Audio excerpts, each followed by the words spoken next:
Okay, bago tayo bumaba ng bundok, ay daanan muna tayo dito sa Camp Zion. So may entrance fee dito na 50 pesos. So pasok tayo, wala po nagbabantay. Mamaya na tayo magbayad ng ating entrance fee. So pagpasok mo, makikita mo agad na para siyang garden type na mountain resort. So diretso tayo sa restaurant nila.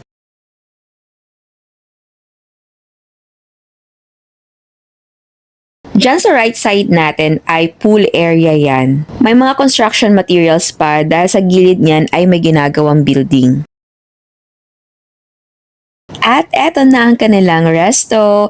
Nagustuhan ko yung interior, maganda. So eto ang kanilang alfresco dining. Yes, hindi po siya outdoor. Yung interior lang po niya ay inspired sa alfresco dining.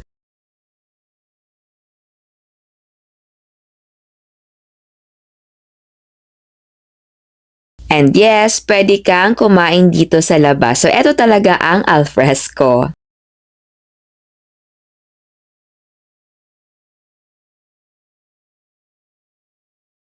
Oh, ang ganda ng view dito sa labas. Kitang-kita mo ang kabilang bundok. Dito naman tayo sa kabilang side ng resort. So pagpasok mo ng gate, ito ang right side. And yes po, malawak ang kanilang camping ground dito. Liko na muna tayo. Dito ang daan papunta sa pool. Hindi na ako nakapag-video sa pool dahil may naliligo po na family. Next time na lang balik tayo, maliligo tayo dito. At nandito din ang kanilang A-house na accommodation. So kung dito ka naka-check-in, ito ang magiging view mo. Oh, nature. Balik tayo dun sa dinaanan natin, dire-diretso lang tayo at eto naman ang meron dito. Sa pagkakaalam ko, pwede din na mag-set up ng tent dito. So pwede sa barkada, family, or kahit couple lang kayo.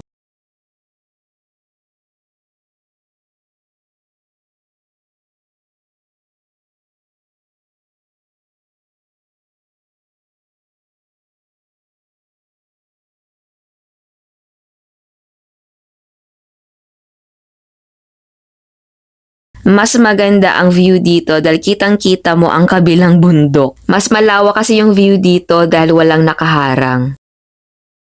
Tignan mo naman yung tanawin. Hindi nga lang nabibigyan ng justice ng camera natin yung view.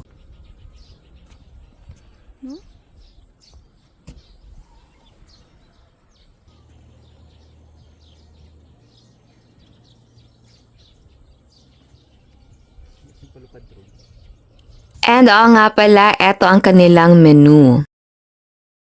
Eto naman ang order natin. Meron tayong nachos, overload, burger, and fries. Tapos Coke. At eto naman ang view natin. So merienda na muna tayo bago tayo bumaba.